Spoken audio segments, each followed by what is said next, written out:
ETF index mutual funds నేర్చుకుని stock మార్కెట్లో రాణించాలనుకుంటున్నారా? వెంటనే ఈ నెంబర్కి కాల్ చేయండి. Close your eyes for a moment. Imagine you're in the examination hall. Your heart is calm, your mind is clear, your hand is steady. So మీరెవరైతే exam రాస్తున్నారో ఆ exam అనేది మిమ్మల్ని ఓడించడానికి రాలేదు. ఆ ఎగ్జామ్ మీలో ఉన్న ఒక పొటెన్షియల్ని బయటికి తీయడానికి కోసం ఉంది. మీరు ఎంతైతే ప్రిపేర్ అయ్యారో ఆ ప్రిపరేషన్ని బయటికి తీయడానికి కోసమని ఆ ఎగ్జామ్ ఉంది. చాలామంది స్టూడెంట్స్ ఎందుకు ఫెయిల్ అవుతారంటే వాళ్ళకి కాన్సెప్ట్స్ రాక కాదు. ఆ కాన్సెప్ట్స్ వాళ్ళ క్వశ్చన్ కంటే ముందే భయం ముందే వాళ్ళలోకి వెళ్ళిపోతుంది. అంటే వాళ్ళ క్వశ్చన్ సాల్వ్ కంటే ముందే నేను చేయలేనన్న భయం లోపల ఉండడం వల్ల చాలామంది సాల్వ్ చేయలేరు. ఒక విషయం గుర్తుంచుకోండి, ఈ ఎగ్జామ్స్ అనేవి మీలో ఉన్న ఇంటెలిజెన్స్ని చెక్ చేయడానికి కాదు. ఈ ఎగ్జామ్స్ అనేవి ప్రెషర్ సిచ్యువేషన్లో ఎలా మనం పర్ఫామ్ చేస్తున్నాం. ఎగ్జామ్స్ అంటే కాన్ఫిడెంట్గా ఉండాలా, కరేజియస్గా ఉండాలా. బట్ ఏమవుతుంది, చాలామంది భయంతో ఎగ్జామ్స్కి వెళ్తారు. అక్కడికి వెళ్ళగానే ప్యానిక్తో ఉంటారు. ఎప్పుడైతే ప్యానిక్ వస్తుందో మెమరీ లాస్ అవుతుంది. అందుకోసమని ఎంతో కాన్ఫిడెంట్గా ఉంటేనే మనం ఎగ్జామ్స్ రాయగలుగుతాం. చాలామంది ఎగ్జామ్స్ కంటే ముందే ఒకవేళ పేపర్ టఫ్ వస్తుందేమో, అందరు నాకంటే మంచి ప్రిపేర్ అయ్యి వస్తారేమో, నేను చదివినంత మర్చిపోతే ఏమవుతుందో, ఒకవేళ నేను ఫెయిల్ అయితే మా పేరెంట్స్ ఏమనుకుంటారో, మా ఫ్రెండ్స్ ఏమనుకుంటారో, నాకంటే మా ఫ్రెండ్స్ బాగా రాస్తే ఏమవుతుందో, ఇలాంటి చాలా క్వశ్చన్స్ ఉంటాయి. ఇవన్నిటిని దూరం చేయండి. Just believe in your self. నేను బాగా ప్రిపేర్ అయ్యాను, నేను బాగా రాయగలుగుతాను అన్న ఒక కాన్ఫిడెన్స్తో ఉండండి. బికాజ్ ఒకసారి భయం వచ్చినప్పుడు కాన్ఫిడెన్స్ రెండు ఒకేసారి రావు. కాన్ఫిడెన్స్ వేరు, భయం వేరు. మీరు ఎంత కామ్గా ఎంత కూల్గా ఉంటే అంత పర్ఫార్మెన్స్ ఎక్కువగా ఇవ్వగలుగుతారు. నేను ఈరోజు కెమిస్ట్రీ కానీ లేకపోతే షార్ట్ కట్స్ కానీ ట్రిక్స్ కానీ టిప్స్ కానీ చెప్పడానికి రాలేదు. ఈరోజు ఒక విన్నింగ్ మైండ్ సెట్, యాక్చువల్గా ఒక యాటిట్యూడ్, ఇది చాలా ఇంపార్టెంట్. చాలామంది అనుకుంటారు చాలా బాగా చదివితే ర్యాంక్ వస్తుంది, చాలా చదివితే వస్తుందని. కాదు, it's all about exam mind set. మనం ఎంత ఎగ్జామ్ మైండ్ సెట్ అంటే ఎంత ప్రాపర్గా ఎంత పాజిటివ్ యాటిట్యూడ్ తోటి ఉంటామో, so that gives the results, right. So marks అనేవి మనం ఎగ్జామ్ పోయి రాసేటప్పుడు రావు, మనకు ముందే డిసైడ్ అవుతాయి. మనం ఎలా వెళ్తున్నాం ఎగ్జామ్కి, కాన్ఫిడెంట్గా వెళ్తున్నామా లేదా, కాన్ఫిడెంట్గా ప్రిపేర్ అవుతున్నామా లేదా, దానిపైనే మార్క్స్ డిపెండ్ అవుతాయి. చాలామంది అనుకుంటారు ఎగ్జామ్లోకి వెళ్ళిన తర్వాత క్వశ్చన్ పేపర్ తర్వాత. నో.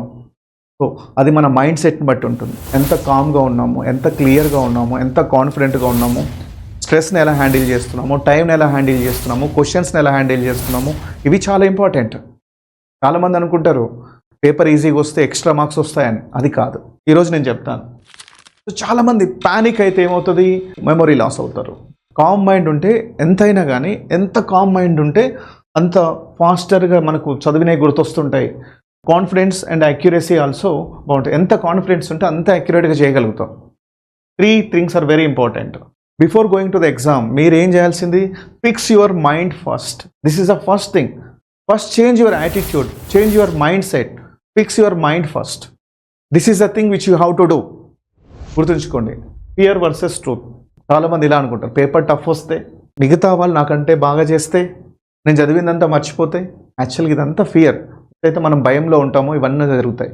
కానీ ట్రూత్ ఏంటంటే పేపర్ మీకే కాదు అందరికి ఒకలానే వస్తుంది. అండ్ నేను ఇంతకుముందు చెప్పాను, easy, medium and tough questions.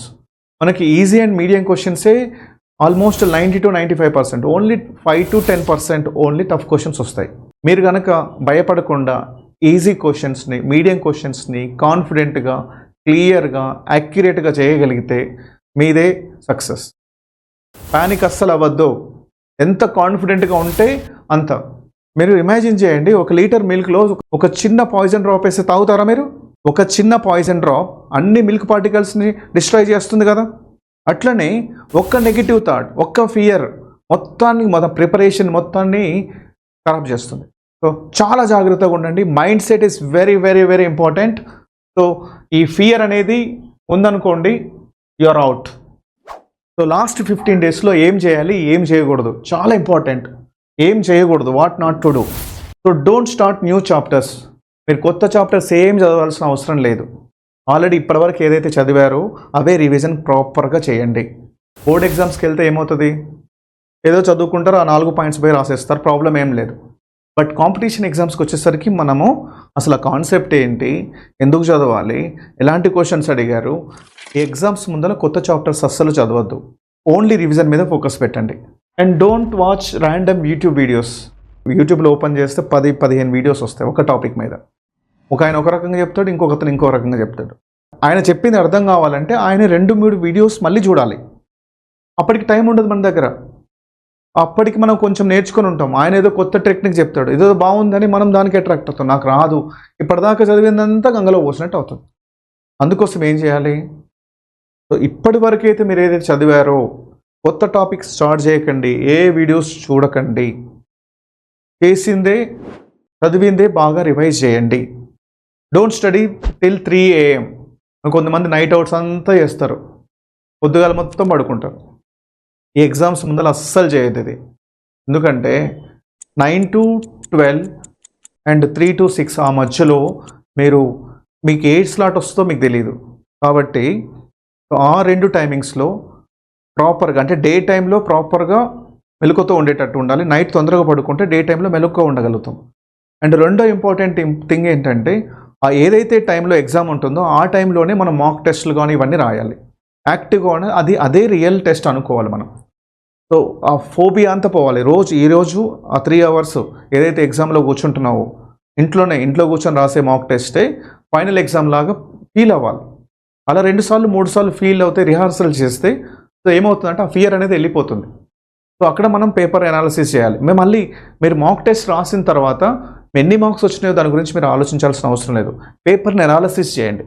ఎన్ని మార్క్స్ వస్తున్నాయి, ఎక్కడ మిస్టేక్ చేస్తున్నాం, ఎందుకు అవుతున్నది, ఏదైనా టైం మేనేజ్మెంట్ ఇష్యూసా, అసలు ఏం ఇష్యూస్, ఇవన్నీ మనం అనలైజ్ చేసుకోవాలి. Don't compare with your friends. So ఇది చాలా ఇంపార్టెంట్. వాడు నాకంటే బాగా చదివిండు, వాడు ఎప్పటి నుంచో చదువుతున్నాడు, వాడికే వస్తుంది, నాకు రాదు. Don't compare with anyone else. So ఇప్పటి వరకు నువ్వు ఏదైతే చదివావో దాన్ని రివైజ్ చేసుకో. ఇక్కడ ఇంకొకటి, ఇది ఆల్రెడీ చెప్పిన, revision is more important than new study. So మీరు కొత్తగా ఏమైనా చదవడం స్టార్ట్ చేసిన కంటే ఆల్రెడీ ఏవైతే చాప్టర్స్ ఉన్నాయో వాటిని రివైజ్ చేయండి ప్రాపర్గా. షార్ట్ నోట్స్ చేసుకోండి, ఫార్ములాస్ ఎక్స్ట్రాక్ట్ చేయండి, అనాలిసిస్ చేయండి, క్వశ్చన్స్ ఎలా వస్తున్నాయో చూడండి. అది ఇంపార్టెంట్. మళ్ళీ వెళ్ళి కొత్తగా చదువుతున్నప్పుడు అనుకోండి మీ కాన్ఫిడెన్స్ మొత్తం పోతుంది. సో చాలా ఇంపార్టెంట్. మీరు కొత్త చాప్టర్స్ అస్సలు ముట్టుకోవద్దు. ఇప్పటివరకు టాపిక్లో స్ట్రాంగ్గా ఉన్నారో వాటిని ఎక్కువ చేయండి, ఎక్కువ రివిజన్ చేయండి. దానివల్ల ఏంటంటే కాన్ఫిడెన్స్ వస్తుంది. ఏదైతే క్వశ్చన్స్ మీడియం టాపిక్స్ ఉన్నాయో కొంచెం ఫార్ములాస్ అవన్నీ చూసుకున్నాడు. టఫ్ టాపిక్స్ మీరు ఇంతవరకు చదవలేదనుకోండి, దాంట్లో లోపల డీప్కి వెళ్ళకండి. పైన బేసిక్స్ చూసుకొని ఎంతవరకు వస్తే అంతవరకు ఉండండి. ఎందుకంటే లోపలికి వెళ్తే మళ్ళీ నెగిటివ్ మైండ్ సెట్ వస్తుంది. నేను ఇది చదవలేదు, అది చదవలేదు, అయ్యో అయిపోయింది అన్న మైండ్ సెట్ వచ్చింది అనుకోండి, కథం. సో కాన్ఫిడెంట్గా ఉండాలి. ఎవ్వరు పర్ఫెక్ట్ కాదు ఈ లోకంలో. Nobody is perfect. మీకు ఎంతైతే ఉందో, మీరు ఎంతైతే చదివారో, ఎంతైతే రివిజన్ చేశారో, ఎంత కామ్గా కూల్గా వెళ్ళండి, పాజిటివ్ యాటిట్యూడ్తో వెళ్ళండి. నెక్స్ట్ ఈ మ్యాథ్స్, కెమిస్ట్రీ, ఫిజిక్స్ వీటిని ఏం చేయాలి యాక్చువల్గా? సో ఫిజిక్స్లో మీకు తెలుసు ఆల్రెడీ, ఫార్ములాస్, యూనిట్స్, గ్రాఫ్స్, మన ప్రీవియస్ మిస్టేక్స్ ఏమైనా చూసుకోవాలి. కెమిస్ట్రీకి వచ్చేసరికి ఫిజికల్ కెమిస్ట్రీలో ఫార్ములాస్ అండ్ న్యూమరికల్స్, ఎలాంటి న్యూమరికల్స్ అడుగుతున్నారు. అండ్ ఇన్ కేస్ ఆఫ్ జీఓసీలో జనరల్ ఆర్గానిక్ కెమిస్ట్రీలో general organic chemistry as well as named reactions, reaction mechanisms, ఈ 3 మీద ఫోకస్ చేయండి. And NCERT coordination chemistry D block నుంచి మొత్తం ఎన్సీఆర్టీ చదవండి. And S&P block also you can study. మ్యాథ్స్లో కూడా సెలెక్టివ్ ప్రాబ్లమ్స్ చేయండి. స్పీడ్ అనేది కొంచెం పెంచుకోండి, ఎందుకంటే టైం చాలా ల్యాగ్ అవుతుంది మ్యాథ్స్లో. చాలామందికి వచ్చు కానీ టైం బాగా తీసుకుంటుంది, అందుకోసం అని కొంచెం స్పీడ్ పైన ఫోకస్ చేయండి వెరైటీ ఆఫ్ ప్రాబ్లమ్స్ కంటే. అండ్ మీరు రివిజన్ చేసుకోండి. Revision is more important. ఇవి మనం ఏదైతే సబ్జెక్ట్లో చేయాలి. సో ఇంకోటి, మాక్ టెస్ట్లు ఇప్పుడు రాసేటప్పుడు మార్క్స్ చూడకండి, జస్ట్ ఎనలైజ్ చేయండి. అండ్ మాక్ టెస్ట్లు పర్టికులర్గా మీకు ఏదైతే ఎగ్జామ్ స్లాట్స్ ఉంటాయో అదే టైంలో రాయండి. నేను మళ్ళీ చెప్తున్నాను, ఎందుకంటే ఆ టైంలోనే మనం బ్రెయిన్ యాక్టివ్ చేసుకోవాలి. ఈ ముందు నుంచి ఒక 10-15 days ముందు నుంచి మీరు నైట్ అవుట్ చేసి ఆ టైంలో పడుకునే అలవాటు ఉందనుకోండి, మీరు ఎగ్జామ్స్లో పర్ఫామ్ చేయలేరు. మీరు ఎంత చదివినా ఇది చాలా important. So analyse mistakes. So ఈ సిల్లీ మిస్టేక్స్ చేస్తూ ఉంటారు జనరల్గా, కాన్సెప్ట్ మిస్టేక్, టైం మేనేజ్మెంట్, ఎక్కడ మిస్టేక్ చేస్తున్నాం అనలైజ్ చేయండి. ఎందుకు మేము మిస్టేక్స్ అవుతున్నాయి, టాపిక్ రావట్లేదా, మర్చిపోతున్నామా, ఎక్కడ మిస్ అవుతుంది, కాన్సెప్ట్ క్లారిటీ లేదా, సో దాని మీద అనాలిసిస్ చేసి కొంచెం ఫిక్స్ చేయడానికి ట్రై చేయండి. ఎన్ని టెస్ట్ రాసామని 10, 15 అలా కాదు, రాసిన టెస్ట్ మీద ఫస్ట్ అనలైజ్ క్లియర్గా చేయండి. అండ్ టైం మేనేజ్మెంట్, ఎగ్జామ్ రాసేటప్పుడు జనరల్గా టైం మేనేజ్మెంట్ ఈజ్ చాలా ఇంపార్టెంట్. ఫస్ట్ వెళ్ళగానే వెళ్ళడం అన్ని క్వశ్చన్స్ చేసేయాలని పోతారు. ఫస్ట్ క్వశ్చన్ చూసాను అనుకోండి రాదు, సెకండ్ క్వశ్చన్ చూసారు రాదు, ప్యానిక్ అయిపోతారు, కార్టిసాల్ అనే ఎంజైమ్ రిలీజ్ అయిపోతుంది, థర్డ్ క్వశ్చన్ వచ్చినా చేయలేరు. ఎందుకు ఇదంతా జరుగుతుందనంటే అసలు ఎగ్జామ్ స్ట్రాటజీ ఎలా అంటే ఫస్ట్ ఎగ్జామ్లోకి వెళ్ళే ముందు ఎవ్వరు పర్ఫెక్ట్ కాదు. First point number 1. Point number 2, easy and immediate questions చేయాలి ఫస్ట్. అంటే క్వశ్చన్ చూడగానే వచ్చేస్తుంది, అట్లాంటి క్వశ్చన్స్ చేసుకుంటూ వెళ్ళిపోవాలి. క్వశ్చన్ మనకు వచ్చు బట్ ఇట్ టేక్స్ టైం అనుకుంటే కొంచెం దాన్ని పాజ్లో పెట్టండి, ఇంకో క్వశ్చన్కి వెళ్ళి జంప్ అవ్వండి. But don't emotionally connect with that question. అరే ఆ క్వశ్చన్ చేసుకుంటూ 5 minutes, కొంతమంది అయితే 5 minutes 10 minutes అక్కడే వెళ్ళిపోతుంది. అలా అసలు ఆ తప్పు ఎప్పుడు చేయొద్దు. Don't emotionally connect. ఇక్కడ కొన్ని పాయింట్స్ ఇచ్చాను నేను. So first easy and direct questions చేయాలి. దానివల్ల ఏంటంటే హై కాన్ఫిడెన్స్ పెరుగుతుంది. సో మనకు తెలియకుండానే డోపమైన్ అనేది రిలీజ్ అయ్యి సో కాన్ఫిడెన్స్ అనేది పెరుగుతుంది, హ్యాపీ హార్మోన్ అంటాం. రౌండ్ 2లో మీడియం క్వశ్చన్స్ చేయండి, టఫ్ క్వశ్చన్స్ స్కిప్ చేసేయండి. 1 day బిఫోర్ ఎగ్జామ్ కంటే ముందు రోజు లైట్ రివిజన్, ఏవేవైతే ఇంపార్టెంట్ ఉన్నాయో ఆల్రెడీ షార్ట్ నోట్స్ చేసుకున్నారో, ఏదైతే ఫార్ములాస్ నేర్చుకున్నారో అవి చేయండి. అండ్ డోంట్ డిస్కస్ వేరే వాళ్ళతోటి, అరే ఇది అయిపోయింది, నాది అది అయిపోయింది, నేను ఇది చదవలేదు, నేను అది చదవలేదు, నీకు ఇన్ని మార్క్స్ వస్తున్నాయి, నీకు అన్ని మార్క్స్ వస్తున్నాయి, ఏవి డిస్కస్ చేయొద్దు. ప్రాపర్ స్లీప్ అనేది ఉండాలి. ప్రాపర్ స్లీప్ కంటే ముందు మనం తినే ఫుడ్ కూడా కొంచెం లైట్ ఫుడ్ తినాలి. హెవీ ఫుడ్, బిర్యానీలు అలా హెవీగా తిన్నారనుకోండి సో డైజెషన్కి టైం అవుతుంది, ప్రాపర్ స్లీప్ అనేది రాదు. కాబట్టి ఫస్ట్ లైట్ ఫుడ్ అండ్ ప్లజెంట్గా కామ్గా ఉండి మంచిగా నిద్ర వెళ్ళండి. So 1 calm night can improve your rank. So చాలామంది అంత ప్రిపేర్ అవుతారు, అంతకుముందు రోజు నైట్ డిస్టర్బ్ అవ్వడం వల్ల, సరిగ్గా నిద్ర లేకపోవడం వల్ల ఎగ్జామ్స్లో పర్ఫార్మెన్స్ అనేది మొత్తం డ్రాస్టికల్గా డౌన్ అవుతుంది. నిద్ర లేకపోతే ఏమవుతుంది, మైండ్ సరిగ్గా ఉండదు, కామ్గా ఉండదు, నర్వస్నెస్ వస్తుంది, ప్యానిక్ అవుతారు, వచ్చిన క్వశ్చన్స్ రావు, వచ్చినవన్నీ మర్చిపోతారు. సో ప్రాపర్గా స్లీప్ అనేది compulsory. So believe in yourself. So exam హాల్కి వెళ్ళగానే వెంటనే టక పేపర్ చేయొద్దు. So first relax yourself, take deep breath.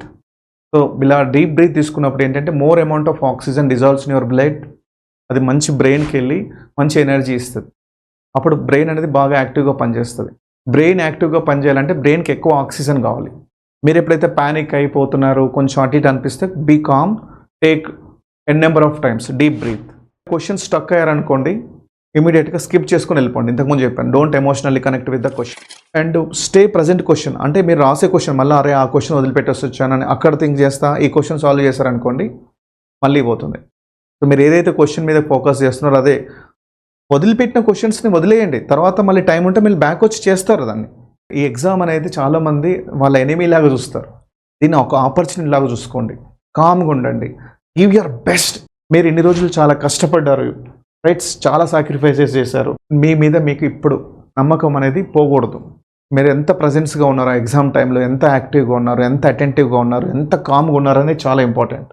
So walk in to your exam day. So I'm ready, I'm calm and I will give my best అని చెప్పి ఎంత కామ్గా కాన్ఫిడెంట్గా ఎవరైతే ఉంటారో ఇప్పటి నుంచి ప్రిపరేషన్ స్ట్రాటజీని మార్చి కొత్త టాపిక్స్ చదవకుండా రివిజన్ మీద కాన్సన్ట్రేట్ చేసి షార్ట్ నోట్స్ రాసుకొని, ఫార్ములాస్ రాసుకొని, మంచి ప్రాపర్ ఫుడ్ తింటూ, రైట్ టైంకి నిద్రపోతూ, రైట్ ఎగ్జామ్స్ టైంలోనే క్వశ్చన్స్ని ప్రాక్టీస్ చేస్తూ ఎంత కాన్ఫిడెంట్గా ఉంటే వాళ్ళకి అంత ర్యాంక్ వచ్చే ఛాన్సెస్ ఎక్కువ ఉన్నాయి.